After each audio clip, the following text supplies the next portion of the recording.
কাছে দূরে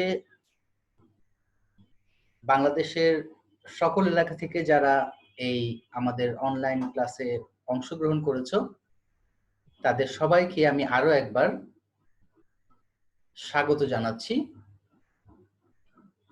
আজকের লেকচারে।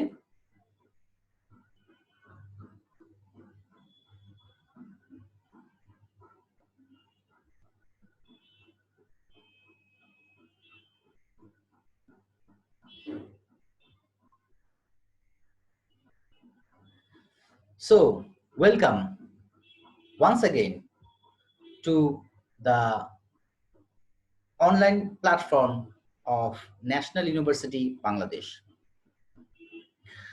আজকে আমরা যে অধ্যায়টা নিয়ে কথা বলবো সেটা হচ্ছে তোমার financial statement as a reporting device, অর্থাৎ আর্থিক বিবরণী প্রতিবেদনের একটা কৌশল হিসেবে।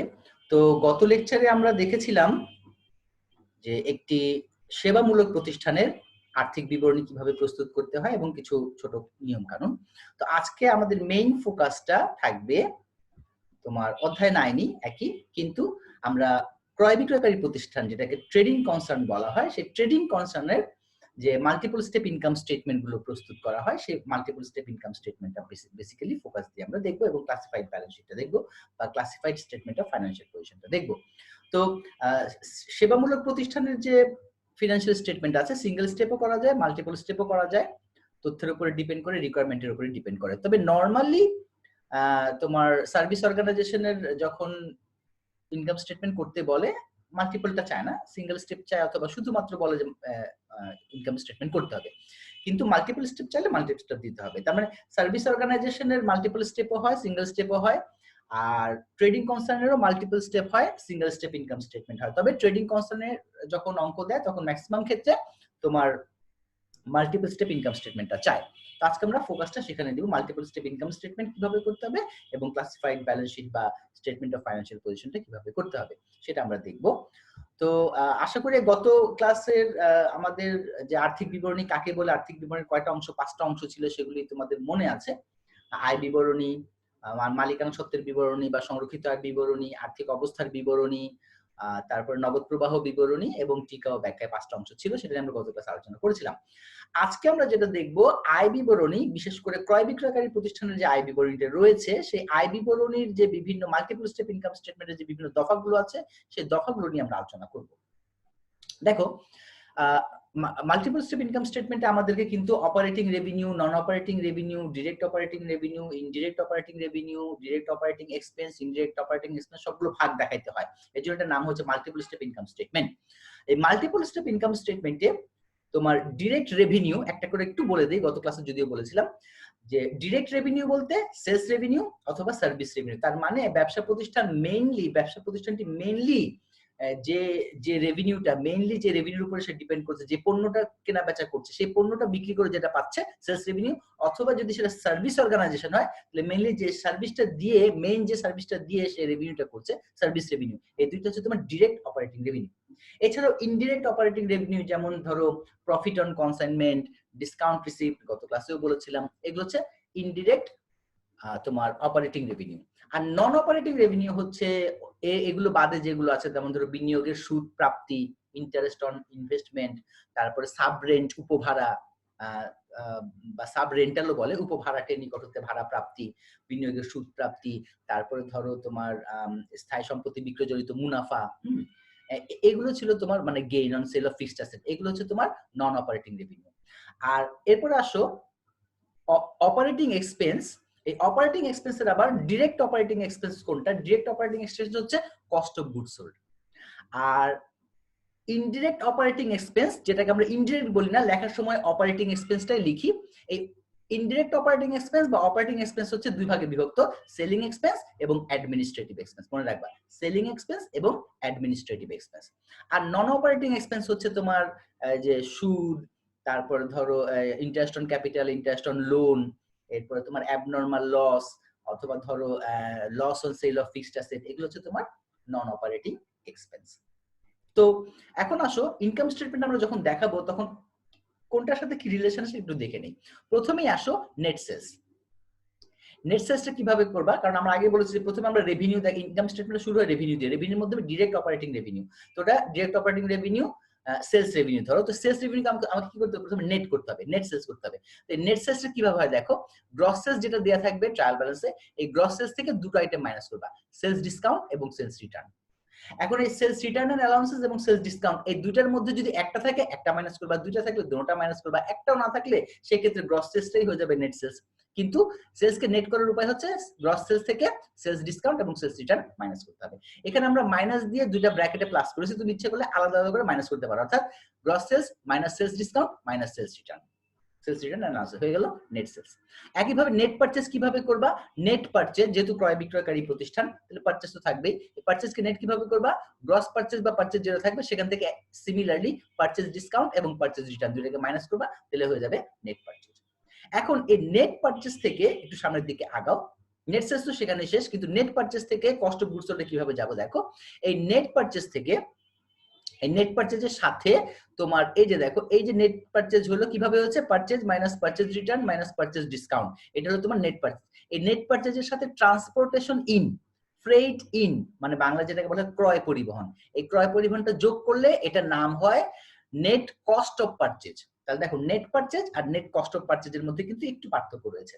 নেট পারচেজ মানে পারচেজ থেকে পারচেজ রিটার্ন এবং purchase discount minus net purchase, আর এই নেট পারচেজের সাথে যখন ট্রান্সপোর্টেশন ইন বা ফ্রেট ইন অথবা ক্যারেজ ইন অর্থাৎ ক্রয় পরিবহন যোগ করলে সেটা নাম হয়ে যায় নেট কস্ট অফ পারচেজ। এই নেট কস্ট অফ পারচেজের সাথে বিগিনিং ইনভেন্টরি যোগ এবং এন্ডিং ইনভেন্টরি মাইনাস করলে পাওয়া যায় তোমার কস্ট অফ গুডস সোল্ড। ঠিক আছে, তো কস্ট অফ গুডস সোল্ড যখন তুমি এভাবে বের করে ফেলবা তখন নেট সেলস থেকে কস্ট অফ গুডস সোল্ড বাদ দিলে পাওয়া যাবে গ্রস প্রফিট। এই যে দেখো ওই যে নেট সেলস আর এটা হচ্ছে cost of goods sold minus করলে পেয়ে গেলাম আমরা গ্রস প্রফিট অথবা গ্রস মার্জিন, যেটাই বলো গ্রস প্রফিট বা গ্রস মার্জিন হয়ে গেল। এই গ্রস প্রফিট থেকে আবার বাদ দিতে হবে তোমাকে operating expense, indirect operating expense এবং যোগ করতে হবে ইনডিরেক্ট অপারেটিং রেভিনিউ, অর্থাৎ গ্রস প্রফিট বের করার পরে ইনডিরেক্ট অপারেটিং রেভিনিউটা যোগ করে দিতে হবে। এখন ইনডিরেক্ট অপারেটিং রেভিনিউটা সবাই একবার নাম দিয়ে যে লিখতে হবে indirect operating revenue, not necessary, তুমি শুধু শুধু আইটেম থাকলে এই গ্রস প্রফিটের সাথে যোগ করে দিবা। আইটেমগুলো কি কি ছিল বলো তো, ওই যে তোমার ডিসকাউন্ট রিসিভড, কমিশন রিসিভড, তারপরে হচ্ছে তোমার profit on consignment, profit on consignment, ঠিক আছে, এই কয়টা আইটেম হচ্ছে, এই দুই তিনটা আইটেম, বাট্টা প্রাপ্তি, কমিশন প্রাপ্তি এবং হচ্ছে তোমার ওই চালানি কারবারের মুনাফা, তিনটা আইটেমের যে কোনো একটা আইটেম থাকলে তুমি যোগ করে দিবা গ্রস প্রফিটের সাথে। এখন নাম হেডিং দিতে পারো যে ইনডিরেক্ট অপারেটিং রেভিনিউ হেডিং দিয়ে তারপরে যোগ করতে পারো অথবা সরাসরি যোগ করতে পারো, কোনো সমস্যা নেই। এরপরে বাদ দিবা ইনডিরেক্ট অপারেটিং এক্সপেন্স, যদিও ইনডিরেক্ট অপারেটিং এক্সপেন্স আমরা লেখার সময় ইনডিরেক্ট কথা লিখে সরাসরি লিখে অপারেটিং এক্সপেন্স। এই অপারেটিং এক্সপেন্স আবার দুটো ভাগে বিভক্ত, একটা হচ্ছে তোমার সেলিং এক্সপেন্স এবং হচ্ছে অ্যাডমিনিস্ট্রেটিভ এক্সপেন্স। এই সেলিং এক্সপেন্স কোনগুলো, অ্যাডমিনিস্ট্রেটিভ এক্সপেন্স কোনগুলো সেগুলো আমরা একটু পরে বলছি। তো আপাতত আমরা যেটা বলছিলাম যে নেট ইনকাম ফ্রম অপারেশনটা কিভাবে বের করবা, এই যে গ্রস মার্জিন বের করলাম, এই গ্রস মার্জিন থেকে অপারেটিং এক্সপেন্সেস মাইনাস করবা। আর এই অপারেটিং এক্সপেন্সেস বলতে কোনগুলো বোঝাচ্ছে, কস্ট অফ গুডস সোল্ডটা ছিল ডিরেক্ট অপারেটিং এক্সপেন্স আর এই অপারেটিং এক্সপেন্স গুলো হচ্ছে ইনডিরেক্ট অপারেটিং এক্সপেন্স। তো যেহেতু আমরা কস্ট অফ গুডস সোল্ডের ডিরেক্ট অপারেটিং এক্সপেন্স নাম দেই না, শুধুমাত্র directly cost of goods sold নামে মাইনাস করি, তাই এখানে আমরা ইনডিরেক্ট অপারেটিং এক্সপেন্সের বাইরে শুধু লিখবো অপারেটিং এক্সপেন্সেস। আর এই অপারেটিং এক্সপেন্সের দুই ভাগে বিভক্ত, সেলিং এবং অ্যাডমিনিস্ট্রেটিভ, সেটা একটু পরে বলছি। তো যাই হোক, গ্রস প্রফিট থেকে অপারেটিং এক্সপেন্স মাইনাস করলে তুমি পাবা net income from operation. Net income from operation, এটার আরেক নাম তুমি দিতে পারো net operating income, net operating income, ঠিক আছে। তাহলে এই যে নেট অপারেটিং ইনকাম বের করলাম, এর আগে যা যা অপারেটিং ছিল, direct operating revenue, indirect operating revenue, direct operating expense, cost of goods sold, indirect operating expense, administrative এবং সেলিং সব অপারেটিং গুলো প্লাস মাইনাস করে আমরা পেয়েছি নেট অপারেটিং প্রফিট অথবা নেট ইনকাম ফ্রম অপারেশন। এখন আমরা করব নন অপারেটিং রেভিনিউ যোগ এবং নন অপারেটিং এক্সপেন্স মাইনাস। নন অপারেটিং রেভিনিউ কোনগুলা, ওই যে ভাড়া প্রাপ্তি, বিনিয়োগের সুদ প্রাপ্তি, স্থায়ী সম্পত্তি বিক্রি থেকে মুনাফা, হ্যাঁ, এগুলো হচ্ছে তোমার নন অপারেটিং রেভিনিউ। তো এরকম যদি কোনো নন অপারেটিং রেভিনিউ থাকে তাহলে সেই নন অপারেটিং রেভিনিউটা ওই নেট ইনকাম ফ্রম অপারেশন অথবা নেট অপারেটিং ইনকামের সাথে নন অপারেটিং রেভিনিউ যোগ করবা এবং নন অপারেটিং এক্সপেন্স যদি কিছু থাকে মাইনাস করবা, মাইনাস করলে তুমি পেয়ে যাবে নেট ইনকাম, ঠিক আছে। তো এই যে ইনকাম স্টেটমেন্টের এই ধাপগুলো একটু ভালোভাবে মাথায় রাখলে তোমার ইনকাম স্টেটমেন্ট খুব সহজেই প্রস্তুত করতে পারবা। এখন আসলে দেখি যে বলছিলাম অপারেটিং এক্সপেন্সের দুইটা ভাগ, অ্যাডমিনিস্ট্রেটিভ এক্সপেন্স এবং সেলিং এক্সপেন্স কোনগুলো সেগুলো আমরা একটু দেখে নেই। এই যে অপারেটিং এক্সপেন্স দুটো ভাগ, অ্যাডমিনিস্ট্রেটিভ এক্সপেন্স এবং সেলিং এক্সপেন্স। সেলিং এক্সপেন্স বলতে কি বোঝায়? সেলিং এক্সপেন্স বলতে বোঝাচ্ছে সেলস রিলেটেড যে খরচগুলো, বিক্রয় অথবা বিক্রয় বৃদ্ধি বা বিক্রয় প্রচার বা বিক্রয় প্রসারের জন্য যে খরচগুলো বিক্রয় রিলেটেড। যেমন ধরো সেলসম্যানের কমিশন, সেলসম্যানের স্যালারি, ওকে। তারপর ধরো আমরা সেল করার জন্য বা ডেলিভারি দেওয়ার জন্য ডেলিভারি ভ্যান রাখি, এই ডেলিভারি ভ্যানের ড্রাইভারের বেতন, ডেলিভারি ভ্যানের ডেপ্রিসিয়েশন, হ্যাঁ এগুলি। অথবা অনেক সময় হয় কি আমরা বিজ্ঞাপনের উদ্দেশ্যে বিজ্ঞাপন যে করি, অ্যাডভার্টাইজিং এক্সপেন্স, আবার বিজ্ঞাপনের উদ্দেশ্যে আমরা কি করি বিভিন্ন জায়গায় শোরুম দেই। তো শোরুম রিলেটেড যা যা খরচ আছে, শোরুমের রেন্ট, শোরুমের স্যালারি, শোরুমের সাপ্লাই, শোরুম রিলেটেড নামে যা যা থাকবে এগুলো সবই হচ্ছে সেলিং এক্সপেন্সেস। তাহলে ডেলিভারি এক্সপেন্স, ডেলিভারি রিলেটেড যা যা এক্সপেন্স আছে, শোরুম রিলেটেড যা যা এক্সপেন্স আছে সবই হচ্ছে সেলিং এক্সপেন্স। এছাড়াও অ্যাডভার্টাইজমেন্ট এক্সপেন্স, ইউটিলিটিজ এক্সপেন্স, আবার স্টোর বিল্ডিং এর যে খরচগুলো আছে, স্টোর বিল্ডিং এর যা যা খরচ পাবা সেগুলো তুমি সেলিং এক্সপেন্স হিসেবে বিবেচনা করবা, ঠিক আছে। এরপর আসো অ্যাডমিনিস্ট্রেটিভ এক্সপেন্স কোনগুলা? অ্যাডমিনিস্ট্রেটিভ এক্সপেন্স ব্যবসাশনিক খরচ, অর্থাৎ ব্যবসাটার প্রশাসনিক কাজে যে খরচগুলো হয়। যেমন ধরো অফিস রিলেটেড এক্সপেন্স, একটা অফিস আমরা রাখি ব্যবসাকে প্রশাসন করার জন্য, তো অফিস রিলেটেড যা যা আছে, office salary, office rent, office electricity, তারপরে ফার্নিচার গুলো অফিসে থাকে তাহলে ফার্নিচারের ডেপ্রিসিয়েশন, অফিস বিল্ডিং এর ডেপ্রিসিয়েশন, তারপরে তোমার ইন্স্যুরেন্স এক্সপেন্স, নরমাল ইন্স্যুরেন্স যেটা, insurance expense, office supplies expense, তারপরে টেলিফোন অফিসে থাকে telephone expense, postage Telegram expense, এগুলি যেগুলি আছে জেনারেল এক্সপেন্স, হ্যাঁ অফিস ইকুইপমেন্ট ডেপ্রিসিয়েশন, ফার্নিচারের ডেপ্রিসিয়েশন, এগুলো হচ্ছে সব অ্যাডমিনিস্ট্রেটিভ এক্সপেন্স। অফিস রিলেটেড যা যা আছে, একটা অফিসের মধ্যে যা যা খরচ তুমি কল্পনা করতে পারো, হ্যাঁ সবগুলো হচ্ছে তোমার অ্যাডমিনিস্ট্রেটিভ এক্সপেন্স। আর এই অ্যাডমিনিস্ট্রেটিভ এক্সপেন্স আর সেলিং এক্সপেন্স দুটো মিলে হচ্ছে অপারেটিং এক্সপেন্স, ঠিক আছে। এরপরে নন অপারেটিং ইনকাম আর নন অপারেটিং এক্সপেন্স তো আমি একটু আগেই বলেছিলাম, তাও এখানে বলে দিচ্ছি। নন অপারেটিং ইনকাম বলতে interest on investment, interest on note receivable, sub rent, gain on sale of fixed asset, এগুলো হচ্ছে নন অপারেটিং ইনকাম। আর নন অপারেটিং এক্সপেন্স হচ্ছে interest on loan, interest on capital, loss on sale of fixed asset, abnormal loss, এগুলো হচ্ছে তোমার non operating expenses. আশা করি বুঝতে পেরেছো। এখন দেখো একটা মাল্টিপল স্টেপ ইনকাম স্টেটমেন্টের একটা স্পেসিমেন তোমাদেরকে দেখাচ্ছি কিভাবে আমরা ধাপে ধাপে আগাবো। প্রথমে আমরা লিখবো ডিরেক্ট অপারেটিং রেভিনিউ, এখানে লিখেছি অপারেটিং রেভিনিউ। আর ডিরেক্ট অপারেটিং রেভিনিউ বলতে কি বোঝায়? হয় সার্ভিস রেভিনিউ নালে সেলস রেভিনিউ। আর সেলস রেভিনিউকে নেট করে নিবা, এখানে আমি সংক্ষেপে লিখেছি, অল্প পেজের মধ্যে দেখিয়েছি এই জন্য নেট সেলস। নেট সেলস এটা তুমি অঙ্ক করার সময় কি করবা, গ্রস সেলস থেকে নেট সেলস কিভাবে আসতে আমি দেখিয়ে দিয়েছি। গ্রস সেলস থেকে সেলস রিটার্ন থাকলে মাইনাস, সেলস ডিসকাউন্ট থাকলে মাইনাস করে নেট সেলসে চলে আসবা। আর এই নেট সেলস থেকে আউটার কলামে বাদ দিবা cost of goods sold, goods sold বাদ দিলে পাবো তুমি গ্রস প্রফিট। এখন কস্ট অফ গুডস সোল্ড কিভাবে বের করতে হয় একটু আগে আমি বলেছি, পারচেজ থেকে purchase return minus purchase discount minus হয়ে যাবে নেট পারচেজ, তার সাথে ট্রান্সপোর্টেশন ইন, ক্যারেজ ইন, ক্রয় পরিবহন যোগ হয়ে যাবে নেট কস্ট অফ পারচেজ। এই নেট কস্ট অফ পারচেজের সাথে বিগিনিং ইনভেন্টরি যোগ এন্ডিং ইনভেন্টরি মাইনাস হয়ে যাবে কস্ট অফ গুডস সোল্ড, ঠিক আছে। এভাবে কস্ট অফ গুডস সোল্ডটা বের করে ইনার কলামে, তারপরে আউটার কলামে গিয়ে নেট সেলস থেকে cost of goods sold minus যাবে, মাইনাস গেলে হয়ে যাবে গ্রস প্রফিট অথবা গ্রস মার্জিন। এরপরে এর সাথে ইনডিরেক্ট অপারেটিং রেভিনিউ যেটা আছে, এখানে লিখেছি খালি ইনডিরেক্ট অপারেটিং রেভিনিউ, নাম তো তোমরা জানোই যে তোমার চালানি কারবারের মুনাফা, প্রফিট অন কনসাইনমেন্ট, তারপরে ডিসকাউন্ট রিসিপ্ট, কমিশন রিসিপ্ট, এগুলো এখানে যোগ করে দিবা, গ্রস প্রফিট পরে যোগ করে দিবা। তো কমিশন রিসিপ্ট যেটা আছে, এই কমিশন রিসিপ্ট অনেকে নন অপারেটিং রেভিনিউ বলে, আবার অনেকে ইনডিরেক্ট অপারেটিং রেভিনিউ বলে, এটা নিয়ে একটা মতদ্বৈধতা আছে লেখকদের মধ্যে, তবে যেখানে দেখাও হবে কোনো সমস্যা নেই। এরপরে বাদ দিব হচ্ছে অপারেটিং এক্সপেন্সেস, বেসিক্যালি যেটা ইনডিরেক্ট অপারেটিং এক্সপেন্স, কারণ যে কস্ট অফ গুডস সোল্ডটা কিন্তু ডিরেক্ট অপারেটিং এক্সপেন্স, হ্যাঁ। সেলস যেমন direct operating revenue, cost of goods sold হচ্ছে ডিরেক্ট অপারেটিং এক্সপেন্স, এই দুটোকে বাদ দিলে পাওয়া যায় গ্রস প্রফিট। এরপরে ইনডিরেক্ট অপারেটিং রেভিনিউ যোগ আর ইনডিরেক্ট অপারেটিং এক্সপেন্স, যেটাকে আমরা ইনডিরেক্ট লিখছি না, শুধুমাত্র অপারেটিং এক্সপেন্স লিখছি, এর নামে মাইনাস। আর এই খরচটা কোনটা কোনটা হয়? সেলিং এক্সপেন্স এবং অ্যাডমিনিস্ট্রেটিভ এক্সপেন্স। তো সেলিং এক্সপেন্স এখানে লিখেছি, কিন্তু বাস্তবে তো অঙ্কের মধ্যে তুমি খালি সেলিং এক্সপেন্স পাবো না, সেলিং এর কয়েকটা থাকবে, অ্যাডভার্টাইজমেন্ট এক্সপেন্স থাকতে পারে, সেলস স্যালারির কমিশন থাকতে পারে, সেলসম্যানের স্যালারি থাকতে পারে, এই যে কটা থাকবে সেলস রিলেটেড, অথবা অনাদায়ী পাওনা, যেটা অনাদায়ী পাওনা কিন্তু সেলিং এক্সপেন্স, হ্যাঁ। তো এই অনাদায়ী পাওনা যে খরচ আছে এগুলো সেলিং এক্সপেন্স হিসেবে ইনার কলামে যোগ করে তারপরে সেকেন্ড কলামে দেখাবা। একইভাবে অ্যাডমিনিস্ট্রেটিভ এক্সপেন্স এখানে আমি সরাসরি লিখেছি, অ্যাডমিনিস্ট্রেটিভ এক্সপেন্স যে কটা থাকবে ইনার কলামে যোগ করে তারপর তুমি সেকেন্ড কলামে লিখবা। ওকে, তাহলে অপারেটিং এক্সপেন্স এর দুটোর যোগফল আউটার কলামে লিখে ফেলবা। তাহলে আউটার কলামে ছিল গ্রস প্রফিট, তার সাথে ইনডিরেক্ট অপারেটিং রেভিনিউ যোগ, এবং এই অপারেটিং এক্সপেন্স গুলোর যোগফল মাইনাস হবে, মাইনাস হলে পাওয়া যাবে অপারেটিং প্রফিট অথবা নেট ইনকাম ফ্রম অপারেশন, যেটা আমরা এখানে বলেছিলাম। এরপরে নন অপারেটিং রেভিনিউ এখানে যোগ, নন অপারেটিং এক্সপেন্স মাইনাস হয়ে যাবে নেট প্রফিট। এই হচ্ছে তোমার মাল্টিপল স্টেপ ইনকাম স্টেটমেন্ট। তো চলো এবার আমরা দেখি একটা চট করে অঙ্ক দেখে নিই। হ্যাঁ, আমরা তাহলে এখানে একটু স্ক্রিনটা এখানে সরিয়ে নিচে নামিয়ে দিচ্ছি। কি ব্যাপার, ধরাচ্ছে না কেন? এই এটাকে আমরা সরিয়ে দিলাম। সরিয়ে এখন আমরা চলে যাব অঙ্কে।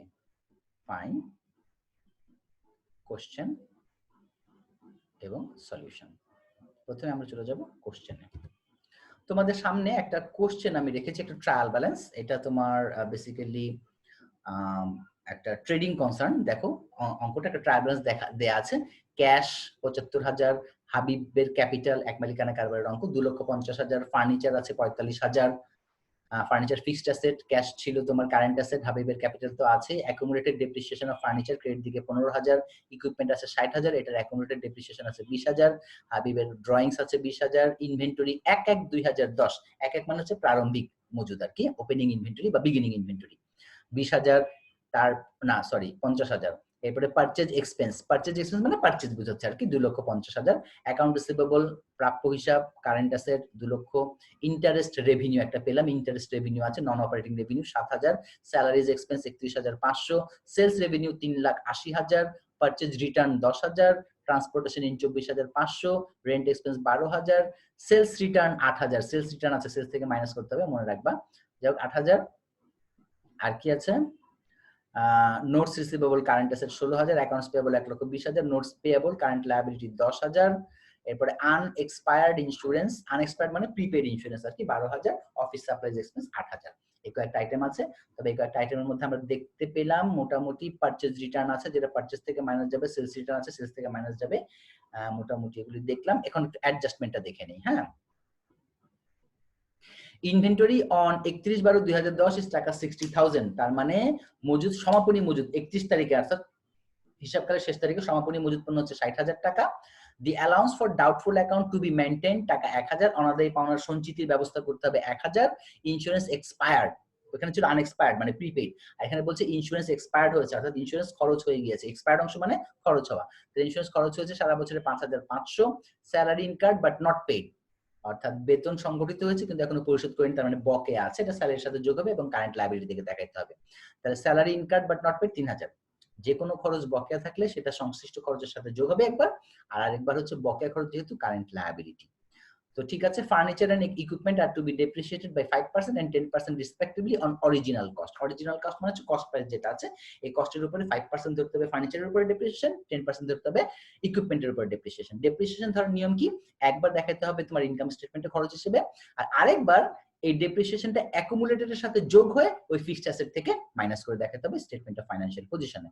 এরপরে provide for outstanding office supplies 1,000, office supplies বাবদে বকেয়া আছে ১,০০০ টাকা, এটা অফিস সাপ্লাইজ খরচের সাথে যোগ হবে একবার, আর আরেকবার তোমার কারেন্ট লায়াবিলিটি দেখাতে হবে। করতে হবে কি, এন্ড ইনকাম স্টেটমেন্ট, একটা ইনকাম স্টেটমেন্ট করতে হবে। এখানে ইনকাম স্টেটমেন্টটা মাল্টিপল স্টেপটা বলে দেয়নি, কিন্তু যেটা একটা ট্রেডিং কনসার্ন এবং এটা মাল্টিপল করা যাবে, তাহলে আমরা একটা এটাকে মাল্টিপল স্টেপেই দেখাচ্ছি তোমাদেরকে। তবে যদি মাল্টিপল স্টেপ না বলে তোমার স্বাধীনতা আছে, তুমি সিঙ্গেল স্টেপও করতে পারো। তো যেহেতু আমরা গত লেকচারে একটা সিঙ্গেল স্টেপের অঙ্ক দেখেছিলাম, আজকে এটাকে আমরা মাল্টিপল স্টেপে দেখব কিভাবে করে। আর স্টেটমেন্ট অফ ওনার্স ইকুইটি, যেহেতু এটা এক মালিকানা কারবারের অঙ্ক, যৌথ মূলধনী হলে statement of stock holders equity বলতো, এখানে এক মালিকানা কারবার তাই ওনার্স ইকুইটি বলেছে এবং একটা ব্যালেন্স শিট প্রস্তুত করতে বলেছে। তো চলো আমরা সমাধানে যাই। যাওয়ার আগে ইনকাম স্টেটমেন্টে যাব, তার আগে ট্রায়াল ব্যালেন্সটা আমরা আরেকবার দেখে নেই।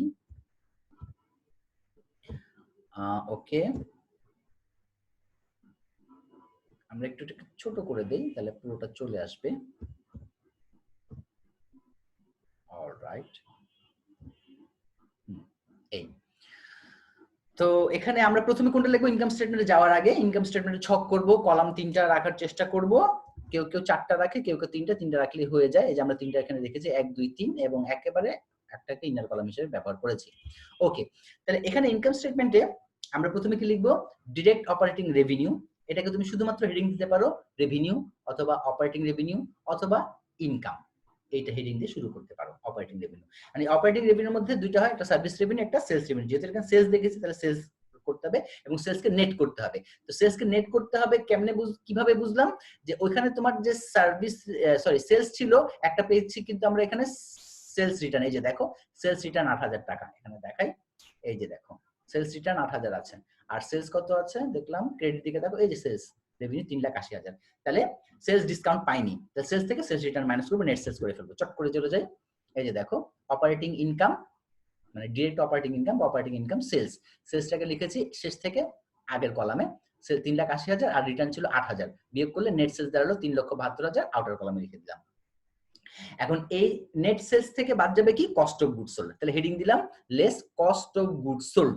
এই কস্ট অফ গুডস সোল্ডটা বের করতে হবে, কিভাবে বের করতে হবে, ওই যে বলেছিলাম কস্ট অফ গুডস সোল্ড সমান কি, net cost of purchase plus beginning inventory minus ending inventory. তো এটা অঙ্ক করার সময় আমরা কি করি, আগে বিগিনিং ইনভেন্টরিটা লিখি, তাহলে বিগিনিং ইনভেন্টরি খুঁজে, ওই যে দেখেছিলাম বিগিনিং ইনভেন্টরি ট্রায়াল ব্যালেন্স ছিল এই যে ইনভেন্টরি 1/1/2010 50,000 টাকা, তো বিগিনিং ইনভেন্টরিটা আগে লিখে নিলাম 50,000 টাকা। এরপরে যোগ করব নেট কস্ট অফ পারচেজ, সেটা কিভাবে বের করে, প্রথমে পারচেজ, এই যে লিখলাম পারচেজ 2,50,000 ছিল, আর পারচেজ রিটার্ন কত টাকা ছিল দেখো, এই যে পারচেজ রিটার্ন 10,000 টাকা, আর পারচেজ ছিল 2,50,000, 2,50,000 থেকে পারচেজ রিটার্ন 10 মাইনাস করা হয়ে গেল নেট পারচেজ 2,40,000। এর সাথে যোগ করতে হবে ট্রান্সপোর্টেশন ইন, দেখি তো ট্রান্সপোর্টেশন ইন আছে কিনা, খুঁজে দেখি, এই যে দেখো ট্রান্সপোর্টেশন ইন 24,500, যোগ করে দাও, যোগ করলে নেট কস্ট অফ পারচেজ, এর সাথে তুমি লেস করে দাও এন্ডিং ইনভেন্টরি 60,000, ঠিক আছে, উপরে তো বিগিনিং ইনভেন্টরি ছিলই, তাহলে বিগিনিং ইনভেন্টরি তারপরে নেট কস্ট অফ পারচেজ এবং এন্ডিং ইনভেন্টরি প্লাস মাইনাস করার পরে কস্ট অফ গুডস সোল্ড দাঁড়ালো 2,54,500 টাকা, এখানে একটা জিরো আসে নাই, 500 টাকা। তাহলে এখন নেট সেলস থেকে কস্ট অফ গুডস সোল্ড বাদ দিলে গ্রস প্রফিট দাঁড়ালো 1,17,500। এখন এই গ্রস প্রফিটের পরে আমরা কি করব, ওই যে বলেছিলাম তিনটা জিনিস খোঁজ করবা, ডিসকাউন্ট রিসিপ্ট, কমিশন রিসিপ্ট, অথবা তোমার প্রফিট অন কনসাইনমেন্ট। তো আমরা পুরো অঙ্কটা দেখেছি কোশ্চেন, প্রফিট অন কনসাইনমেন্ট নাই, কমিশন রিসিপ্ট নাই, ডিসকাউন্ট রিসিপ্ট নাই, তাহলে এগুলোর যোগ করলাম, যদি থাকতো তিনটার যে কোনো আইটেম এখানে কিন্তু অ্যাড লিখে যোগ করে ফেলতে হতো। এরপরে বাদ দিতাম আমরা অপারেটিং এক্সপেন্সেস। অপারেটিং এক্সপেন্স আবার দুইটা ভাগে দেখাতে হবে, এ হচ্ছে সেলিং এক্সপেন্স, বি হচ্ছে অ্যাডমিনিস্ট্রেটিভ এক্সপেন্স। তো এ সেলিং এক্সপেন্সে আমরা দেখেছি যে সেলস রিলেটেড এখানে কিছুই নাই, সেলস স্যালারি বা সেলস কমিশন এরকম কিছুই নাই, আছে শুধুমাত্র একটা নিচে দেখলাম, এই যে এখানে দেখো, এখানে কিন্তু সেলস রিলেটেড কোনো খরচ নাই, উপর থেকে নিচ পর্যন্ত আছে, এখানে একটা allowance for bad debt maintain করতে বলেছে, যে অনাদায়ী পাওনা সঞ্চিতি রাখতে হবে, the allowance for doubtful account to be maintain 1,000 টাকা, অনাদায়ী পাওনা সঞ্চিতি রাখতে হবে 1,000। তাহলে আমাদের সেলিং এক্সপেন্স কি ছিল, বিজ্ঞাপন খরচ ছিল, শোরুম রিলেটেড এক্সপেন্স ছিল, সেলস রিলেটেড এক্সপেন্স ছিল, তারপরে তোমার অনাদায়ী পাওনা ছিল, তো এগুলোর মধ্যে একটা পেলাম অনাদায়ী পাওনা 1,000, তো এটা সেলিং এক্সপেন্স, এতে লিখে নিলাম সেলিং এক্সপেন্স 1,000। যদি একাধিক থাকতো তাহলে এখানে লিখে দুই তিনটা লিখে যোগ করে যোগফলটা এই সেকেন্ড কলামে বসাইতাম, একটা আছে এখানে একটা লিখলাম। এরপর বিতে অ্যাডমিনিস্ট্রেটিভ এক্সপেন্স লিখবো, অ্যাডমিনিস্ট্রেটিভ এক্সপেন্স অনেকগুলোই আছে, এখানে একটা একটা করে খোঁজ করি। ওকে, দেখি কি কি আছে। ক্যাশ তো কারেন্ট অ্যাসেট আসবে না, হাবিবের ক্যাপিটাল ফার্নিচার অ্যাকুমুলেটেড ডেপ্রিসিয়েশন, এটা তোমার বিপরীত সম্পদ হিসাব, ইকুইপমেন্ট সম্পদ, অ্যাকুমুলেটেড ডেপ্রিসিয়েশন বিপরীত সম্পদ হিসাব, ড্রয়িংস ওনার সিকিউরিটির অংশ, বিগিনিং ইনভেন্টরি চলে গিয়েছে, পারচেজ চলে গিয়েছে, account receivable current asset, interest revenue এটা নন অপারেটিং রেভিনিউ, এটা একদম ওই যে ইনকাম স্টেটমেন্ট শেষে বসাবো, এখানে এখন যাবে না। স্যালারিজ এক্সপেন্স একটা পেয়েছে, অ্যাডমিনিস্ট্রেটিভ এক্সপেন্স, স্যালারিজ 31,500, আর দেখো তো স্যালারি সম্পর্কে কি বলেছে, 31,500 স্যালারিজ পেয়েছি। স্যালারি সম্পর্কে বলেছে salaries incurred but unpaid, salary খরচ হয়েছে কিন্তু পরিশোধ করি না, এরকম হচ্ছে তোমার 3,000 টাকা, মানে বকেয়া আছে, তাহলে যোগ করতে হবে। তাহলে ওখান থেকে নিলাম স্যালারি 31,500 যোগ বকেয়া 3,000, এই যে স্যালারিজ এক্সপেন্স 31,500 যোগ বকেয়া 3,000 হয়ে গেল 34,500।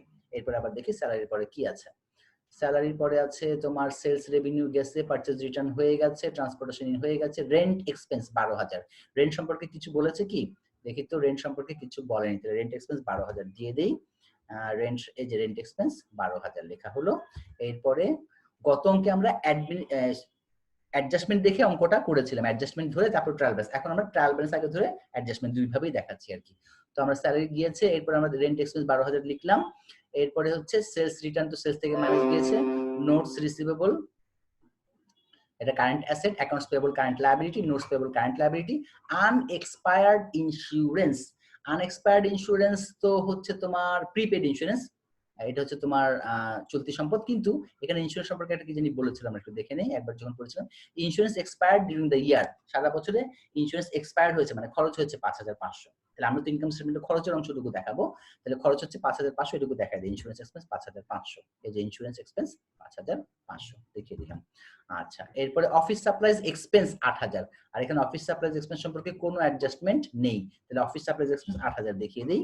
এই যে অফিস সাপ্লাইজ এক্সপেন্স 8,000, ও একটা অ্যাডজাস্টমেন্ট আছে যে এখানে provide for outstanding office supplies 1,000, মানে অফিস সাপ্লাইজ বকেয়া আছে 1,000, তাহলে এখানে খরচ হয়েছে 8,000, আরো 1,000 বকেয়া আছে, তাহলে বকেয়াটা যোগ হবে। আগেই বলেছি যে কোনো বকেয়া সংশ্লিষ্ট আইটেমের সাথে একবার যোগ হবে। যদি খরচ বকেয়া থাকে খরচের সাথে যোগ হবে একবার কারেন্ট লায়াবিলিটি, আর যদি রেভিনিউ বকেয়া থাকে তাহলে ওই রেভিনিউর সাথে যোগ হবে এবং কারেন্ট অ্যাসেট। তাহলে এটা একটা খরচ বকেয়া আছে, খরচের সাথে যোগ, তাহলে 8 এর সাথে 1 যোগ হয়ে যাবে। তাহলে অফিস সাপ্লাইজ এক্সপেন্স 8,000 আর বকেয়াটা যোগ হয়ে গেল 1,000, হয়ে গেল 9,000। আচ্ছা, এরপরে মোটামুটি অ্যাডজাস্টমেন্ট শেষ করেছি, এখানে চলে আসি। অ্যালাউন্স চলে গিয়েছে, ইন্স্যুরেন্স চলে গিয়েছে, salaries incurred but not paid এটাও গিয়েছে, ফার্নিচার এন্ড ইকুইপমেন্টের ডেপ্রিসিয়েশন ধরতে হবে 5% কস্ট প্রাইসের উপরে। তাহলে দেখি কস্ট প্রাইস কত আছে। ফার্নিচার এবং ইকুইপমেন্ট, ফার্নিচারের 5% এবং ইকুইপমেন্টের 10%।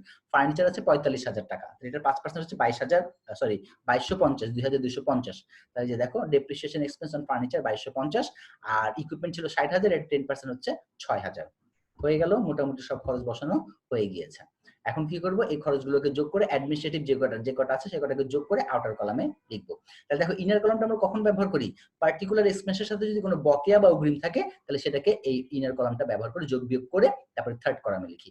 থার্ড কলামে অ্যাডমিনিস্ট্রেটিভ এক্সপেন্স এবং সেলিং এক্সপেন্স গুলো বসে, এই অ্যাডমিনিস্ট্রেটিভ এক্সপেন্স টোটালটা যোগ হয়ে যায় সেকেন্ড কলামে, সেলিং এক্সপেন্স টোটালটা যোগ হয়ে যায় সেকেন্ড কলামে। এরপর তাহলে সেকেন্ড কলামে আমরা পাই কি অ্যাডমিনিস্ট্রেটিভ এক্সপেন্সের টোটাল আর সেলিং এক্সপেন্সের টোটাল, এই দুটোকে যোগ করে তারপরে একেবারে ফাইনাল কলামে বসাই অপারেটিং এক্সপেন্স নামে। তো যাই হোক, এখানে সেলিং এক্সপেন্স টোটাল ছিল 1,000 আর অ্যাডমিনিস্ট্রেটিভ এক্সপেন্স টোটাল পেয়েছি 69,250, মোট হলো 70,250। তাহলে এখানে আউটার কলামে আমার ছিল গ্রস প্রফিট, গ্রস প্রফিট থেকে এই অপারেটিং এক্সপেন্স মাইনাস করলে পাওয়া যাবে আমাদের নেট অপারেটিং ইনকাম। এখন আমরা যোগ করব নন অপারেটিং রেভিনিউ, বিয়োগ করব নন অপারেটিং এক্সপেন্স। তো দেখি নন অপারেটিং রেভিনিউ আমাদের একটা কি জানি ছিল, একটা রেভিনিউ দেখছিলাম ক্রেডিট, এই যে interest revenue 7,000 non operating revenue, আর নন অপারেটিং এক্সপেন্স কিছুই তেমন একটা পাইনি। তাহলে যেটা পেয়েছি আমরা non operating revenue, interest revenue 7,000, এটা যোগ করে দিলাম, হয়ে গেল নেট প্রফিট। আর নন অপারেটিং এক্সপেন্সের মধ্যে interest on capital, interest on loan, interest on debenture এরকম কিছুই পাইনি আমরা, সুতরাং আর ইয়ে নেই, এই পর্যন্তই হয়ে গেল। বিয়োগ করলে আমরা পেয়ে গেলাম নেট প্রফিট 54,250। এরপরে বলেছে ওনার সিকিউরিটি স্টেটমেন্ট, এটা খুবই সহজ, কিভাবে করতে হয় ওনার সিকিউরিটি স্টেটমেন্ট।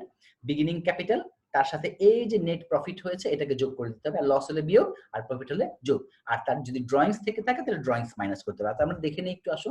ওনার ক্যাপিটাল ছিল কত দেখি, এই যে হাবিবের ক্যাপিটাল হচ্ছে 2,50,000, আর ড্রয়িংস কি আছে, ড্রয়িংস কি আছে, ড্রয়িংস দেখি তো, ড্রয়িংস কোথায়, ড্রয়িংস কোথায়, এই যে হাবিব ড্রয়িংস আছে 20,000। তাহলে ক্যাপিটাল আমরা পেলাম 2,50,000, ড্রয়িংস পেলাম 20, আর এখানে নেট প্রফিট পেয়েছি, বাস এই তিনটাকে প্লাস মাইনাস করলে আমাদের ওনার সিকিউরিটি স্টেটমেন্টটা হয়ে যাবে। চলো করে ফেলি। Habib brothers statement of owners equity for the year ended December 31, 2010। Capital Habib 1/1/2010 হচ্ছে 2,50,000, আর এইখান থেকে নেট প্রফিট যোগ হয়েছে 54,250, হয়ে গেল 3,04,250, আর ড্রয়িংস তো দেখেছিলাম 20,000, মাইনাস করলে তোমার এন্ডিং ক্যাপিটাল দাঁড়ালো 2,84,250। ওকে, এখানে লিখে দিতে পারো ইচ্ছে করলে ক্যাপিটাল এন্ডিং অথবা ক্যাপিটাল 31/12/2010 বা 2019 বা 2020। আর একটা কোশ্চেন, ইয়েস প্লিজ। আর ওনার সিকিউরিটিতে কি সাধারণ সঞ্চিতি যাবে? আচ্ছা, ভালো কথা বলেছো। যদি এক মালিকানা কোম্পানি বা এক মালিকানা কারবার কোনো সাধারণ সঞ্চিতি মেইনটেইন করে, তাহলে নরমালি কি হয়, এই সাধারণ সঞ্চিতিটা জয়েন্ট স্টক কোম্পানি তোমার এই জেনারেল রিজার্ভটা মেইনটেইন করে, এক মালিকানা কারবার কোনো রিজার্ভ নরমালি মেইনটেইন করে না, জয়েন্ট স্টক কোম্পানি করে। আর যদি জয়েন্ট স্টক কোম্পানি করে তখন তোমাকে আর ওনার সিকিউরিটি স্টেটমেন্ট করতে দিবে না, করতে দিবে তোমাকে রিটেইনড আর্নিংস স্টেটমেন্ট, তখন সেখানে যাবে। এখন প্রশ্ন হচ্ছে যে স্যার যদি এখানে আমাকে রিজার্ভ, কোন একটা রিজার্ভ থাকে বা ইয়ে থাকে, তাহলে কি আমি করবো কিনা? হ্যাঁ, রিজার্ভ যদি থাকে জেনারেল রিজার্ভ, তাহলে সেটা ওনার সিকিউরিটির অংশই, তাহলে সেটা ওনার সিকিউরিটির সাথে যোগ করে দেখাতে হবে। কিন্তু এক মালিকানা কারবার সাধারণত জেনারেল রিজার্ভ থাকে না এবং সেটাকে তোমার ওই ট্রান্সফারও করতে কিছু বলে না। ঠিক আছে, তাহলে তিনটা জিনিস তুমি পাবা, যেটাকে আমরা অর্গানাইজেশনাল ফান্ড বলি। একটা হচ্ছে তোমার জেনারেল রিজার্ভ, আর একটা হচ্ছে তোমার ডিভিডেন্ড ইকুয়ালাইজেশন ফান্ড, যেটার বাংলা হচ্ছে লভ্যাংশ সমতাকরণ তহবিল, আরেকটা হচ্ছে সিঙ্কিং ফান্ড, যেটাকে আমরা বলি প্রতিপূরক তহবিল। তাহলে সাধারণ সঞ্চিতি তহবিল, প্রতিপূরক তহবিল এবং লভ্যাংশ সমতাকরণ তহবিল, এই 3টা তহবিল তুমি পাবা। তিনোটাই পেতে পারো, একটাও পেতে পারো, দুইটাও পাতো, সেটা হচ্ছে জয়েন্ট স্টক কোম্পানির অঙ্কে। আর ওই অঙ্কে যখন থাকবে তখন সেটা ওনার্স ইকুইটির অংশ, কিন্তু যখন বলবে যে এই ফান্ডে টাকা ট্রান্সফার করতে হবে, তখন আমরা রিটেন আর্নিংস স্টেটমেন্ট থেকে মাইনাস করে ট্রান্সফার করি, করে তোমার ওই ব্যালেন্স শিটে গিয়ে ওই যতটুকু ট্রান্সফার করেছি এখানে ততটুকু ওই রিজার্ভের সাথে যোগ করে দেখাই আর কি। তো এক মালিকানা কারবার অঙ্কে নরমালি জেনারেল রিজার্ভের ট্রান্সফারটা থাকবে না। ওকে, এরপরে আমরা সামনের দিকে আগাই। এখন আমরা কি করব? এখন আমরা করব স্টেটমেন্ট অফ ফাইনান্সিয়াল পজিশন। তো স্টেটমেন্ট অফ ফাইনান্সিয়াল পজিশন করার আগে একটু দেখে আসি এই সম্পর্কে কি বলেছে। স্টেটমেন্ট অফ ফাইনান্সিয়াল পজিশন সম্পর্কে কি বলেছে একটু দেখে নিই। ওরা বলেছে যে এই ব্যালেন্স শিট, একটা ব্যালেন্স শিট করতে বলেছে। তাহলে ক্লাসিফাইড কথাটা বলেনি, তারপর আমরা ক্লাসিফাইডই করবো, কারণ বড় একটা অঙ্ক, ইয়ার অঙ্ক যেহেতু আমরা ক্লাসিফাইড সিস্টেমেই দেখবো। আর যদি তোমাকে ক্লাসিফাইড তুমি যদি করতে না চাও, ক্লাসিফাইড করতে বলে নাই, ক্লাসিফাইড যদি তুমি না করো, খুব সহজ, খালি লিখবা হেডিং অ্যাসেট। অ্যাসেট লিখে এরপর আর current asset, investment, fixed asset, property plant equipment, unamortized expense, intangible asset, এগুলি কোনো হেডিং এর দরকার নেই, খালি লিখবা অ্যাসেট। যেই অ্যাসেট যেভাবে পাবা সিরিয়ালি বসাই দিবা, তবে চেষ্টা করবা কারেন্ট থেকে নিয়ে ইনভেস্টমেন্ট থেকে, মানে হেডিং যদি নাও দাও যতটুকু সম্ভব আর কি লজিকটা করার চেষ্টা করবা। কারণ জয়েন্ট স্টক কোম্পানি এই সিস্টেমগুলো ফলো করে, কারণ জয়েন্ট স্টক কোম্পানি হচ্ছে তোমার টাকা শেয়ার হোল্ডারদের খরচ করে ম্যানেজাররা, তাদের কাছে জবাবদিহিতাটা খুব খুব কঠোরভাবে মেনটেন করতে হয় এবং তোমার ট্রান্সপারেন্সি থাকতে হয়। তাই যেই ফরম্যাটে বলা আছে তাদেরকে সেই ফরম্যাটে সেইভাবেই তোমার এই তোমার আর্থিক বিবরণী বা প্রতিবেদনগুলো প্রস্তুত করতে হয়। জয়েন্ট স্টক কোম্পানির জন্য এগুলি মানা খুব জরুরি। এক মালিকানা কারবারের বেলায় দেখবো যে এক মালিকানা কারবারের অঙ্কে নরমালি দেখা যায় যে এরকম ক্লাসিফাইড ব্যালেন্স শিট খুব কম করতে বলে না, তা না, বললে করবা, আর না বললে এইভাবেই করবা। এক মালিকানা কারবার সাধারণত ক্লাসিফাইডটা করতে পারবে, জয়েন্ট স্টক কোম্পানির ব্যাপারে বলে। তারপরও করতে কি পারবে না? হ্যাঁ পারবে, যদি ক্লাসিফাইড করতে বলে দেয় রিকোয়ারমেন্টে, ক্লাসিফাইডই করবা। যাই হোক, তাহলে এখানে বলে নাই, তোমার খুশি যেভাবে করতে পারো। তবে আমি এখানে ক্লাসিফাইড সিস্টেমেই করেছি। তবে তোমরা যদি আনক্লাসিফাইড করো তাহলে খুবই সহজ, জাস্ট এখান থেকে হেডিং গুলো তুলে ফেলবা। অর্থাৎ এই যে কারেন্ট অ্যাসেট লেখা হয়েছে লিখবা না, প্রপার্টি প্ল্যান্ট এন্ড ইকুইপমেন্ট লেখা হয়েছে লিখবা না, ইনভেস্টমেন্ট লিখবা না, হ্যাঁ ইনট্যানজিবল অ্যাসেট লিখবা না, খালি অ্যাসেট লিখে যেগুলি পাবা সব ডাইরেক্টলি বসে একবারে যোগ করে আউটার কলামে বসাই দিবা, শেষ। তো যাই হোক, এখন আমরা করব হচ্ছে ক্লাসিফাইড সিস্টেমে আমরা করব, হেডিং গুলো দিয়ে করব, অ্যাসেট গুলো লিখছি। তো ব্যালেন্স শিটের অ্যাসেট গুলোর মধ্যে প্রথমে বলবে কারেন্ট অ্যাসেট। একটু দেখি কি কি কারেন্ট অ্যাসেট আছে, অ্যাডজাস্টমেন্ট দেখে দেখি কি আছে। ইনভেন্টরি আছে 60,000 টাকা, আর অ্যালাউন্স রাখতে বলেছে 1000, এটা আমরা অ্যাকাউন্ট রিসিভেবল থেকে মাইনাস করে রাখতে হবে। ইন্স্যুরেন্স এক্সপায়ার্ড 5500, বাকিগুলো প্রিপেড ইন্স্যুরেন্স, মানে প্রিপেড ইন্স্যুরেন্স যেটা ছিল আনএক্সপায়ার্ড, ওইখান থেকে 5500 খরচ হয়েছে, বাকিগুলো প্রিপেড রয়ে গেছে, এটাও কারেন্ট অ্যাসেটে যাবে। Salaries incurred but not paid, এটা তো কারেন্ট লায়াবিলিটি, খরচ বকে আছে। আর ফার্নিচারের ডেপ্রিসিয়েশন, এটা অ্যাকুমুলেটেডের সাথে যোগ হয়ে ফার্নিচার থেকে বাদ যাবে যখন ফিক্সড অ্যাসেট দেখাবো। প্রোভাইডেড আউটস্ট্যান্ডিং অফিস সাপ্লাইজ বকে আছে, এটা হচ্ছে কারেন্ট লায়াবিলিটি। ঠিক আছে, তাহলে দেখে নিলাম মোটামুটি কয়টা কারেন্ট অ্যাসেট আমরা এখান থেকে পাবো। আর এখান থেকে আমরা একটু দেখি ট্রায়াল ব্যালেন্সে কি কি আছে। ট্রায়াল ব্যালেন্সে আছে ক্যাশ আছে, এটা কারেন্ট অ্যাসেট। এরপরে ক্যাপিটাল তো না, furniture fixed asset, accumulated depreciation okay গেল। পারচেজ অ্যাকাউন্ট রিসিভেবল আছে, এখান থেকে অ্যালাউন্সটা বাদ দিয়ে নিতে হবে। ঠিক আছে, দেখে নিলাম এই মোটামুটি পেয়ে গেছি আমরা। এখন চলো যে আমরা প্রথমে লিখবো ক্যাশ, ক্যাশের সাথে কোনো অ্যাডজাস্টমেন্ট নেই, 75,000, কারণ ক্যাশটা আগে লিখতে হয়, কারেন্ট অ্যাসেট 75,000 লিখলাম। এরপর অ্যাকাউন্ট রিসিভেবল 2 লাখ ছিল, আর ওখানে যে প্রভিশন রাখতে হবে অনাদায়ী পাওনা সঞ্চিতি 1000 বাদ দিলাম, 1,99,000। এরপরে দেখি এখানে আর কি আছে রিসিভেবল, আর কি আছে, এই যে নোটস রিসিভেবল আছে 16,000, নোট রিসিভেবল 16,000 লিখে দিলাম, এই যে নোট রিসিভেবল 16,000। এরপরে আমরা ও যে অ্যাডজাস্টমেন্টে কিছু দেখেছিলাম এখানে আর নেই, purchase account receivable, interest, salaries, আমরা খুঁজছি কারেন্ট অ্যাসেট, এখানে আর কোনো কারেন্ট অ্যাসেট নেই। এখানে একটা বলছে অফিস সাপ্লাইজ, তো এটা এক্সপেন্স। আনএক্সপায়ার্ড ইন্স্যুরেন্স 12 ছিল, তো আনএক্সপায়ার্ড তো ছিল 12, কিন্তু 12 থাকলে হবে কি, এর মধ্যে 5,500 খরচ হয়ে গিয়েছে, তাহলে বাদ বাকি যেটা থাকলো সেটা এখানে রয়ে গিয়েছে।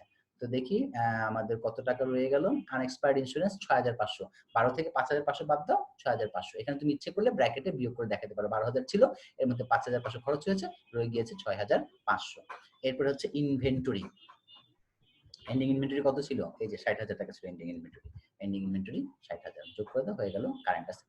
এরপরে ইনভেস্টমেন্ট তো খুঁজে আমরা পাই নাই, তবে এখানে আমরা হেডিংটা দেই নাই, তুমি ইচ্ছা করলে হেডিংটা দিয়ে দিতে পারো, ইনভেস্টমেন্ট লিখে নীল লিখে দিবা।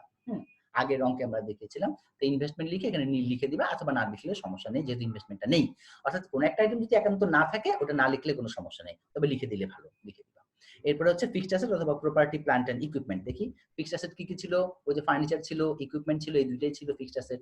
লেখার নিয়ম কি, লেখার নিয়ম হচ্ছে প্রথমে লিখবো ধরো ফার্নিচার 45,000 লিখবো, ফার্নিচার 45,000, যে ফার্নিচার লিখলাম 45,000। এরপরে বাদ দিব অ্যাকুমুলেটেড ডেপ্রিসিয়েশন। এই অ্যাকুমুলেটেড ডেপ্রিসিয়েশন কিভাবে বাদ দিব, ট্রায়াল ব্যালেন্সের সাথে কারেন্ট ইয়ারের ডেপ্রিসিয়েশন যোগ করতে হবে। যে ফার্নিচারের অ্যাকুমুলেটেড ডেপ্রিসিয়েশন আছে এখানে 15,000, আর কারেন্ট ইয়ারের ডেপ্রিসিয়েশন কত বেড়েছিল ফার্নিচারের মনে আছে, 45,000 এর 5% ধরতে বলেছিল 2250, যেটা ইনকাম স্টেটমেন্টে দেখানো আছে একবার, আরেকবার এই অ্যাকুমুলেটেডের সাথে যোগ হবে। যে 15,000 যোগ 2250 হয়ে যাবে 17,250। এটা তুমি এখানে ব্র্যাকেটে যোগ করে দেখাই দিতে পারো, অথবা ক্যালকুলেটরে যোগ করে সরাসরি বসাতে পারো। যে 17,250 আমি ক্যালকুলেটরে যোগ করে বসেছি, তুমি বেটার হয় এইখানে ব্র্যাকেটে যদি জায়গা থাকে 15,000 যোগ তোমার 2,250 যোগ করে এখানে 17,250 দেখাবা। তাহলে 45,000 থেকে 17,250 বাদ গেলে 27,750 সেকেন্ড কলামে বসাই দিবা। এরপর ইকুইপমেন্টও একইভাবে, ইকুইপমেন্ট ছিল 60,000, অ্যাকুমুলেটেড ডেপ্রিসিয়েশন এখানে ছিল, অ্যাকুমুলেটেড ডেপ্রিসিয়েশন ছিল 20,000, আর 34 সালে দেখানো হয়েছে আরো কত জানি, 60,000 এর 10% 6,000, 26,000। এই 26,000 দেখিয়ে বিয়োগ করে 34,000। তাহলে এই দুইটা ছিল ফিক্সড অ্যাসেট, দুটোকে যোগ করে নাও 27,750 আর 34,000 যোগ করলে 61,750। আর ইনট্যানজিবল অ্যাসেট যেমন গুডউইল, প্যাটেন্ট, ট্রেডমার্ক এগুলো তো নাই, না থাকলে বাস ওরা হেডিং দেওয়ারও দরকার, হেডিং দিলে ভালো, যেহেতু নাই, না দিলেও কোনো সমস্যা নেই। তো না দিলে এই দুইটাই যোগ করে যোগফল টোটাল হয়ে গেল অ্যাসেট 4,18,250 অ্যাসেট হয়ে গেল। এখন আমরা করব হচ্ছে লায়াবিলিটি। আসো দেখি লায়াবিলিটি। লায়াবিলিটি কি কি আছে একবার একটু দেখে নেই। ওখানে তো ছিল ক্যাশ, ক্যাপিটাল, এগুলো গেল। দেখি এখানে কি কি কারেন্ট লায়াবিলিটি প্রথমে লিখবো। কারেন্ট লায়াবিলিটিতে receivable, interest revenue, salaries expense, sales revenue, purchase return, transportation in, rent expense, sales return, notes receivable তো কারেন্ট অ্যাসেট, অ্যাকাউন্টস পেয়েবল 1,20,000 এটা পেলাম কারেন্ট লায়াবিলিটি, নোটস পেয়েবল 10,000 এটা একটা পেলাম কারেন্ট লায়াবিলিটি। আর এখানে নাই, ট্রায়াল ব্যালেন্স এই দুইটাই আছে। এরপরে দেখি অ্যাডজাস্টমেন্টে, অ্যাডজাস্টমেন্টে বলছে ইনভেন্টরি তো না, অ্যালাউন্স তো না, ইন্স্যুরেন্স তো খরচ হয়ে গিয়েছে, salary incurred but unpaid 3,000, salary খরচ হয়েছে কিন্তু দিয়ে নেই, তাহলে কারেন্ট লায়াবিলিটি 3,000। আর হচ্ছে সাপ্লাইজ বাবদে বকেয়া আছে 1,000, এখান থেকে দুইটা, এখান থেকে দুইটা, ওকে হয়ে গেল আমাদের। এই দেখো accounts payable 1,20,000, notes payable 10,000, office supplies payable 1,000, salaries payable 3,000 যোগ করে 1,34,000 বসিয়ে দিলাম। আর লং টার্ম লায়াবিলিটি কোনগুলো ছিল, ডিবেঞ্চার ছিল, ব্যাংক লোন ছিল, মর্টগেজ লোন ছিল, ইত্যাদি ছিল। তো এখানে এই অঙ্কের মধ্যে এরকম, হ্যাঁ কেউ কিছু বলবা না? আচ্ছা, তো লং টার্ম লায়াবিলিটি কিছু পাই নাই, তাই এখানে লং টার্ম লায়াবিলিটি লিখে নীল লিখে দিয়েছি। তবে যেহেতু আইটেমটা নেই, না লিখলেও কোনো প্রবলেম নেই। তাহলে কারেন্ট লায়াবিলিটি গেল, লং টার্ম লায়াবিলিটি গেল। এরপর আমরা বসাবো ওনার্স ইকুইটি। ওনার্স ইকুইটি তো আমরা আগে করেছি, একটু উপর থেকে দেখে আসি ওনার্স ইকুইটি কত টাকা ব্যালেন্স ছিল। ব্যালেন্স ছিল 2,84,250। এটা ওনার্স ইকুইটি লিখে বসিয়ে দেই আমরা এখানে 2,84,250 যোগ করলে হয়ে গেল 4,18,250। চেক করে নিবা, অ্যাসেট টোটাল 4,18,250, লায়াবিলিটি টোটাল 4,18,250, দুই দিক ইকুয়াল আছে কিনা, হ্যাঁ দুইটা ইকুয়াল আছে, তাহলে মিলে গেল। এই ছিল আমাদের মোটামুটি একটা ট্রেডিং কনসার্নের। হ্যাঁ শিওর শিওর, আমি তো কোশ্চেনের জন্য সময় রেখেছি, 2 মিনিট সময় আছে, কোশ্চেন করো, প্রশ্নোত্তর পর্ব শুরু হচ্ছে। টাইম চলে, আর ওই যে একবার একটু বুঝায় দেন অ্যাকাউন্টস রিসিভেবল এর সাথে ওই যে less allowance for bad dates, হ্যাঁ এটা সমন্বয়ের দুইটা কাজ, আরেকটা কখন গেছে স্যার, কোথায় গেছে কাজটা? আচ্ছা আচ্ছা ঠিক আছে। প্রথমে তোমাকে অ্যাডজাস্টমেন্টে বলেছিল যে দেনাদারের উপরে 1,000 টাকা অনাদায়ী পাওনা সঞ্চিতি ধরতে হবে। তাহলে দেনাদারের জন্য যদি 1,000 টাকা অনাদায়ী পাওনা ধরি, মানে দেনাদার আমার যা আছে 2 লাখ, আমি অনুমান করছি যে 1,000 টাকা এদের কাছ থেকে পাবো না। তো যেটা আমি খরচ অনুমান করছি যে 1,000 টাকা পাবো না, সেটা হচ্ছে আমার অনুমিত খরচ, মানে খরচ হিসেবে দেখাতে হবে। 2 লাখ টাকা আমার অ্যাকাউন্ট রিসিভেবল আছে, এদের কাছ থেকে আমি 1,000 টাকা পাবো না। তো 1,000 টাকা না পাইলে এটা কি আমার ক্ষতি না, খরচ না? অবশ্যই খরচ। তাহলে এটাকে আমি কি দেখাবো, একটা সেলিং এক্সপেন্স হিসেবে দেখাবো, bad date expense, bad date expense.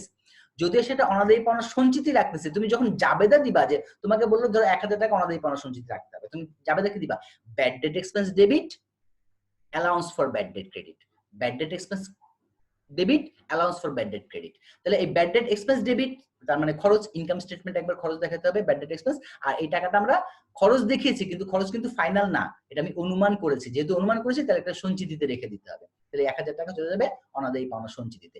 এই সঞ্চিতিটা আবার কি হবে, ওই যে দেনাদার ছিল 2 লাখ, 2 লাখ থেকে আমার অনাদায়ী পাওনা সঞ্চিতি ধরেছি 1000, বাদ দিয়ে 1,99,000 টাকা রাখতে হবে। ঠিক আছে, এইটা। আর thank you sir. Okay, you are welcome. আর কোনো প্রশ্ন? অন্য কেউ? যে কোনো বিষয়, যে কোনো এই চ্যাপ্টার রিলেটেড যে কোনো তোমার নিজের প্রবলেম থাকলেও বলতে পারো, কোনো সমস্যা নেই।